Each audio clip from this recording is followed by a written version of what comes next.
Hello, TUI. Honestly, how can you still offer flights with a clear conscience? Why are you doing this to us and to future generations? Everything you claim to be doing in terms of emissions reductions just seems like window dressing. Flying can never truly be environmentally friendly. You should stop promoting it and stop encouraging thousands of people to fly around the world.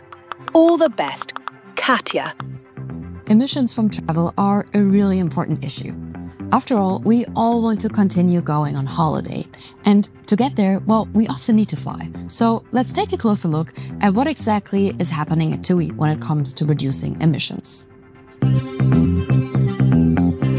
We're on it, right?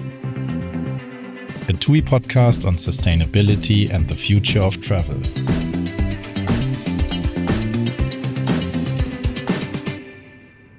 It's me again, Rebecca. I joined TUI last year, and in this podcast, I want to explore how the company is tackling the big sustainability challenges in travel. When it comes to aviation emissions, I figured, why not talk to someone who really knows what they're doing? So here I am, on board a TUI aircraft, flying from Tenerife to Frankfurt. But I'm not sitting in a regular cabin seat, I'm up in the flight deck.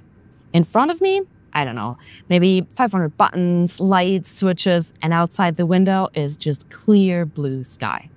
And in the pilot seats is the captain and the co-pilot.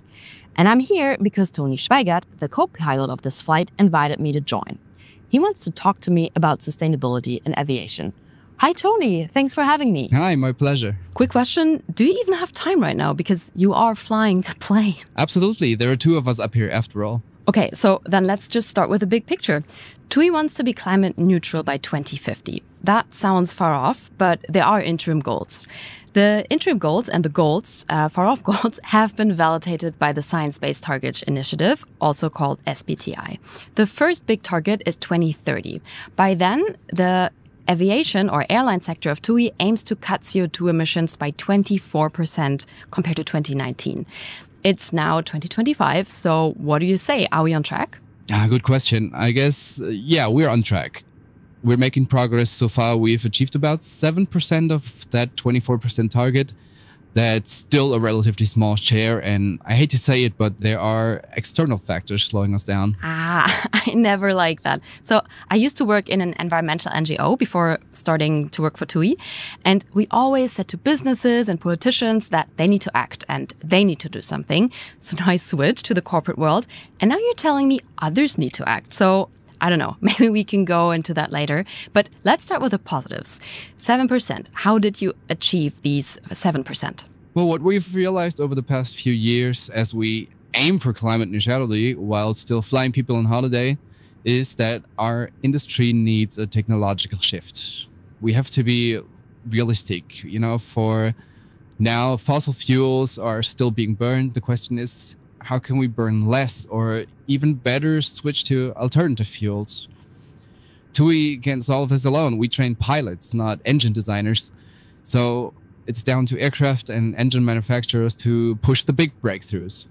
But what we can do and do regularly is improve our own processes. We analyze every area we generate emissions. For example, how is the aircraft powered on the ground before takeoff? Where does the electricity come from?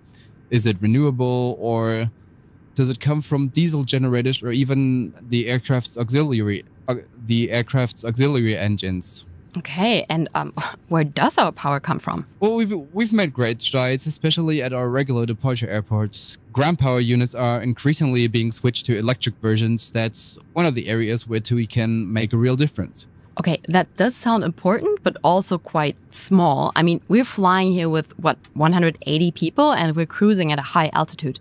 Surely that's where most of the CO2 is emitted, right? Absolutely, that's a crucial point, and this is where TUI really leads the way. Today's flight, for example, is completely full. Every single seat is taken, including yours up here. Yeah, it isn't really a seat that you can, buy. It's kind of a jump seat on the flight deck. Well, the key thing is when an aircraft flies, it burns fuel and that produces CO2. But if the aircraft is full, the CO2 emissions per person go down.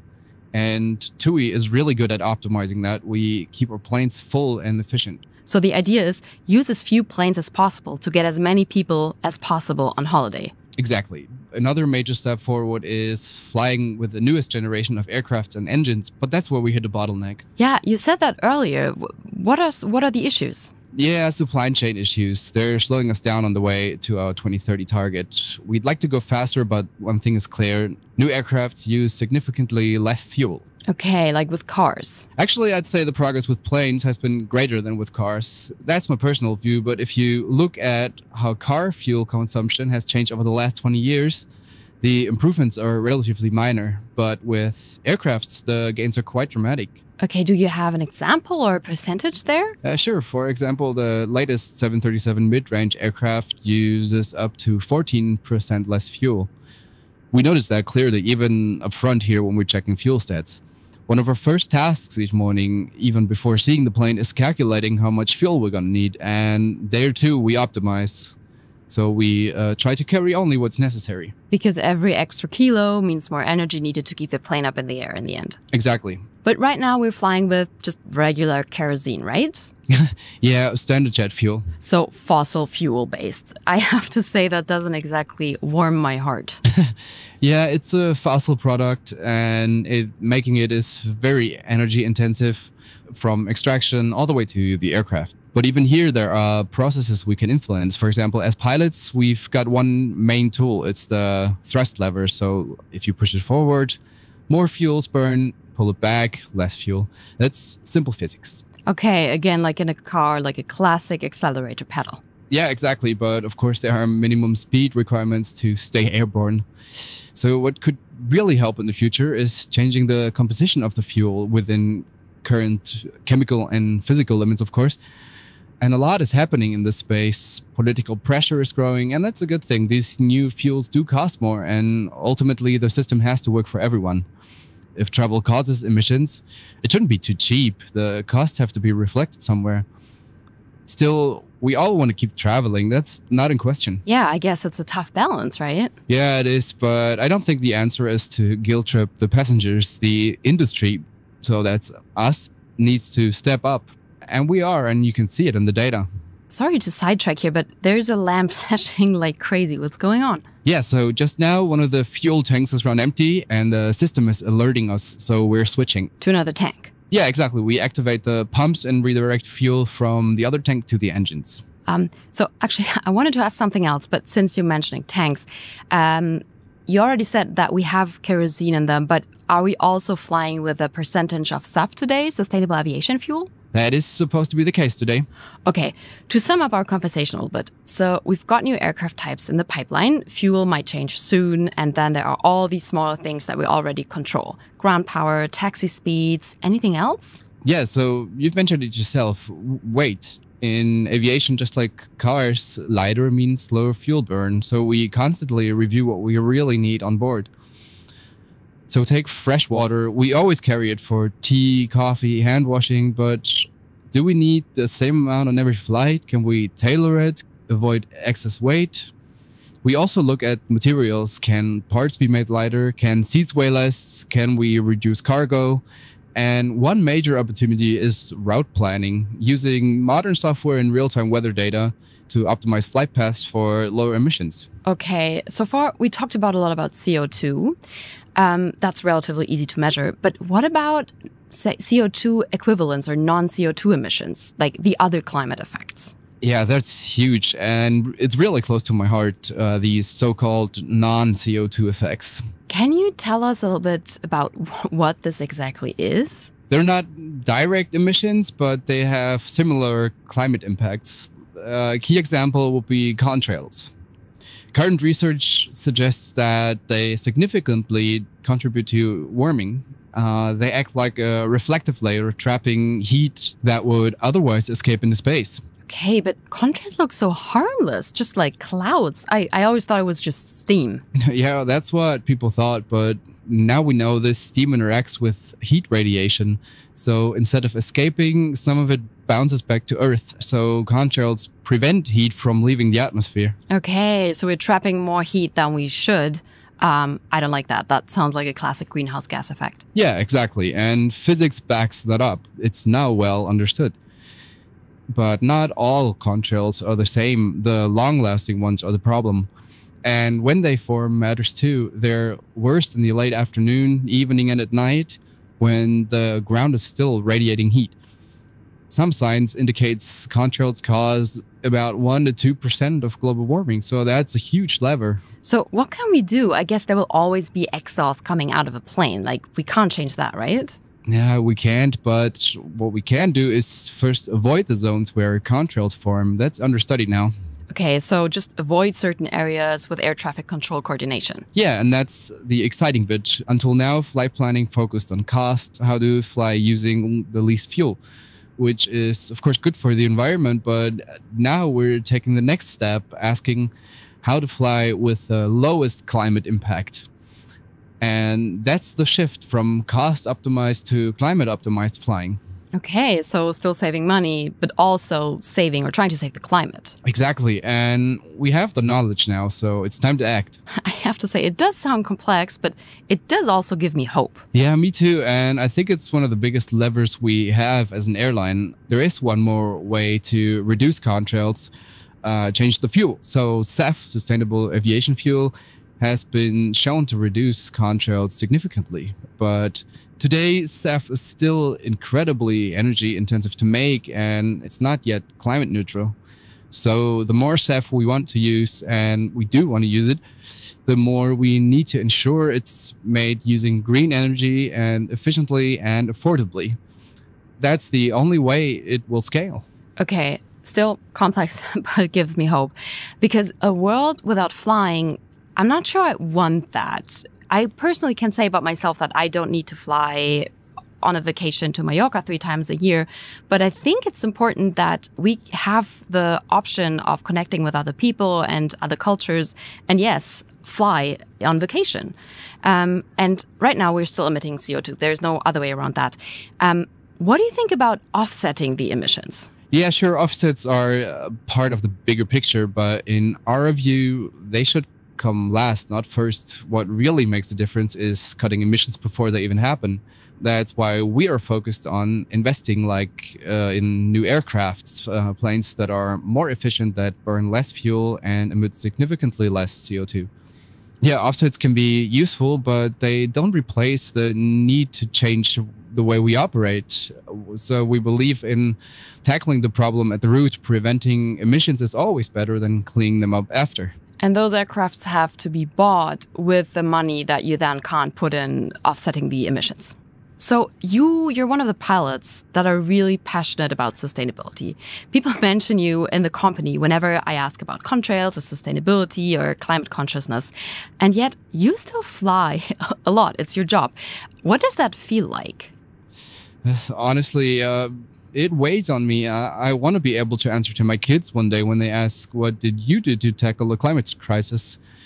And I want that answer to be real. Of course, safety always comes first, always, but we can still look at how we fly, like even small things like when to lower the landing gear. That adds weight and drag. So yeah, we optimize everything. Every drop of fuel matters. Okay, so I gathered a lot of information, and this will really help me to respond to our customer, Katja. Thank you, Toni, for your time and all the insights. I let you get back to your beeping plane now. Thanks.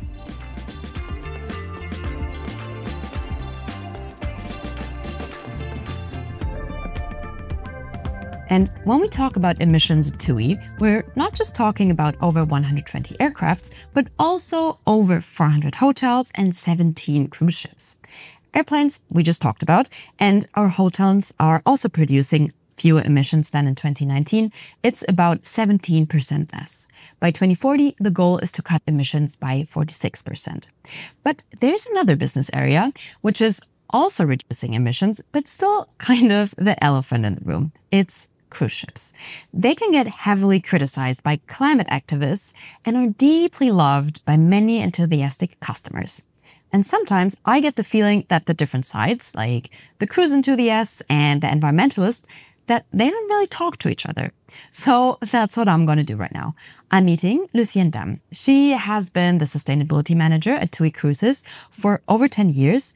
And that means that she knows every funnel on the TUI ships and what is happening behind the scenes in regards to lowering emissions. Hey, Lucienne, thanks for taking the time. Hey, Rebecca, thanks for having me. Okay, so just to set the scene here, we're not on a cruise ship with a beautiful ocean view. We are in a meeting room at the TUI headquarters in Hanover. That's right. It looks exactly what you'd expect from a meeting room, but there's a CO2 traffic light on the wall outside that tells us how fresh the air in here is. And maybe just a quick note about my own cruise experience. About 15 years ago, I used to live in the US and I went on a cruise there. I remember beautiful island and a huge plume of thick black smoke coming out of the funnel. So if we had one of those CO2 monitors on board back then, I guess they would have exploded, right? But not because of the black smoke. That smoke in the end comes from particulates, soot and sulfur in the exhaust. But CO2 itself, that's invisible. You can't see it. So that little monitor would have been blinking anyway because CO2 still comes out of the funnel. Speaking of CO2 comes out, cruises are often criticized for their environmental impact. And I know you as someone who cares deeply about the environment. So I'm wondering what motivates you, especially given the criticism your ships sometimes receive. So some people hop on a bike and that's amazing. And others take long haul trips, maybe an all-inclusive vacation to Mexico. And others say, I want to travel by ship because that fits who I am and how I like to travel. So I think it's really problematic if we start drawing strict lines and say, this is the way to travel. The real challenge is how do we do trips that are hugely popular and that do have real benefits, like are more climate friendly. For example, cruises don't take up coastal land with concrete hotel blocks. They bring their own wastewater and waste treatment systems, better than in some countries where hotels are built in random places with no guarantees of proper waste handling. So cruises bring a lot of benefits, but when it comes to climate protection, the shipping industry, and that includes cruises, still has a lot of work to do if we want to make them truly climate friendly. In this podcast, we keep asking ourselves, are we on it? So let's unpack the cruise topic from the beginning. With cruise ships, the biggest criticism is about emissions, specifically what's coming out of the smokestack. And that depends a lot on what's going into the tank, right? Exactly. What comes out the top depends on a lot of factors, including the fuel you're using. Right now, it's mostly fossil fuel, but it could be alternative greener fuels too. Then there's the question of how you operate the ship. How do you design the route? What speed do you travel at? How hard do you push the engines? How far do you actually need to go? And how energy efficient is the ship itself? So how efficient is the air conditioning? What about all the other systems on board? There are huge levers here, serious opportunities to reduce what's coming out of that funnel. And we're looking at all of them closely. So we're looking at the fuel, we're looking at energy efficiency, we're looking at the routes, we're looking at how we drive the ships, we're even looking at the captains themselves. Okay, so just like going slower? Exactly. It's kind of like, well, I used to work at an environmental organization about 15 years ago. Back then, we offered eco-driving courses, and we showed people that if they followed a few simple steps, they could reduce fuel consumption by 15 to 20%. And the same applies to captains driving cruise ships. Okay, that sounds like a lot, but the biggest lever, the thing that really moves the needle, is the fuel, right? Absolutely. It's the same for the entire transport sector. We need the fuels of the future. That means renewable fuels or fuels made from renewable energy sources. That includes synthetic fuels or e-fuels, also biofuels like biodiesel. Those are what we need to move towards. That's the biggest lever, no doubt. But right now, you're still mostly using heavy fuel oil, right? It's super cheap, but also super dirty. So let me clarify that. We're not mostly using heavy fuel oils. Right now, 6 of our ships use it, and 7 of our ships run exclusively on MGO, marine gas oil. Heavy fuel oil is technically banned in the MIO, the International Maritime Organization. So you're only allowed to use it if you treat it on board, desulfurize it, so that the emissions are comparable to marine diesel.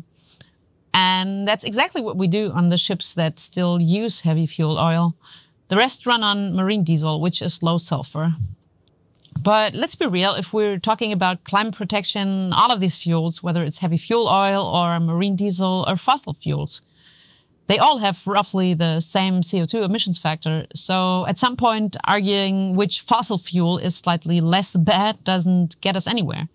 The real issue is we need to invest in engines that can run on cleaner or zero emission fuels. That's where we're putting our money, and we are already doing that. Okay, so what you're saying is the whole heavy fuel oil versus marine diesel, that is kind of yesterday's debate. And today's debate is more, what are we investing in for the future? So what's on the table? There's a lot of things: LNG, e-LNG, methanol. Yeah, great prompt. I can work with that. So here's what we believe.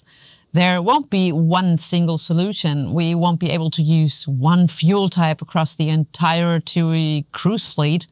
And that's true for the whole shipping industry.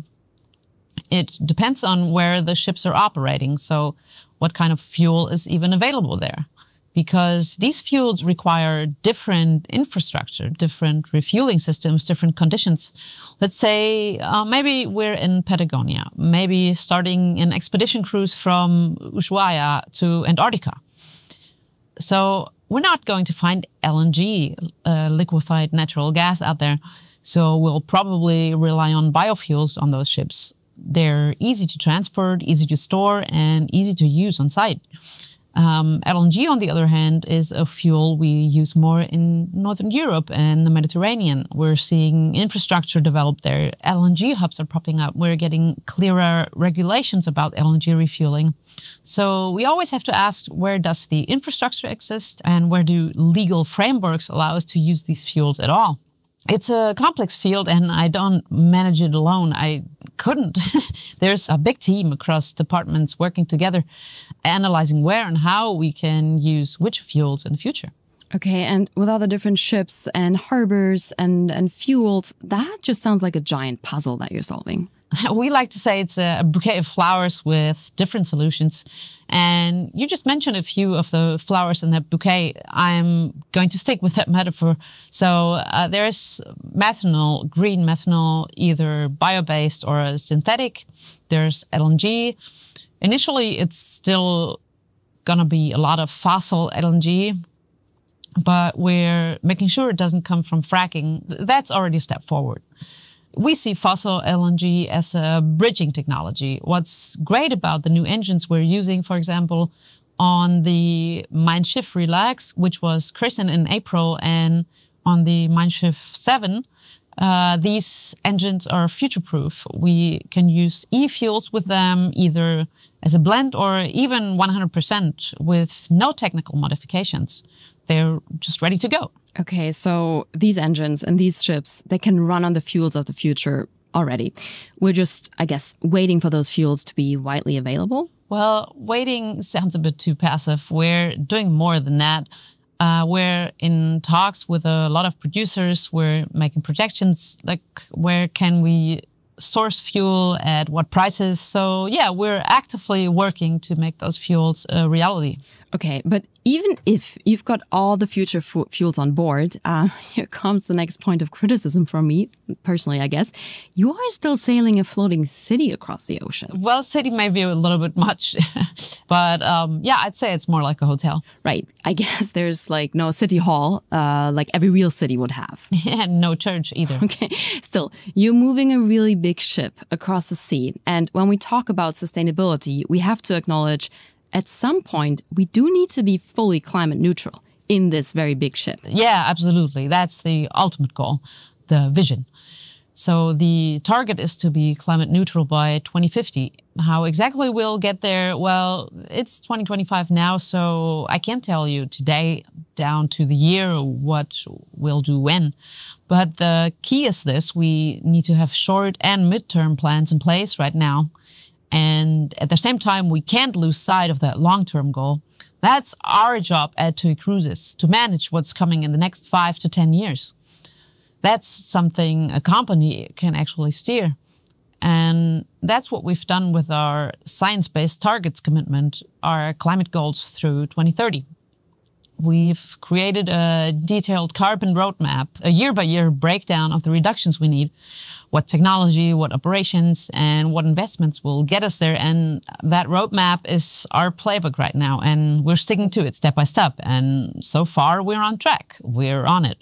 And if we keep going like this through 2030, we'll already have achieved a really strong interim result. Okay, thank you for explaining this to all of us. And for everyone who's now listening and thinking, well, I'd like to give this a try, whether it's just for measuring CO2 on board or just having a great time, how can I, as a customer, tell if a cruise company is serious about sustainability? Well, a good starting point is the age of the fleet. Just like with cars, newer ships are more energy efficient. Although I'm not a big fan of the car comparison because the car just gets you from A to B and a cruise ship is a floating hotel. There's a lot more going on. But still, newer ships generally consume less fuel and are more efficient and use more modern technology. You can also check the company's website. Is there a decarbonization roadmap? Are they open about their CO2 plans? That's already a pretty good sign. But of course, there's always a risk of greenwashing. But you can tell, has the company understood the issue? Are they taking action? For the sustainability pros out there, you can even dig into the company's sustainability report. What's their fuel mix? Are they already using biofuels? That's for the advanced crowd. Okay, that sounds like it's for the real sustainability nerds then. Yeah, and one more tip for anyone who's cruise curious. So consider starting from a German port. That way you skip the flight to the ship, which already saves a ton of emissions. Okay, Lucienne, thank you so much for taking the time and the open conversation. My pleasure. Thank you. I'm back in the studio now, and I have to say, flying on the flight deck was honestly pretty cool.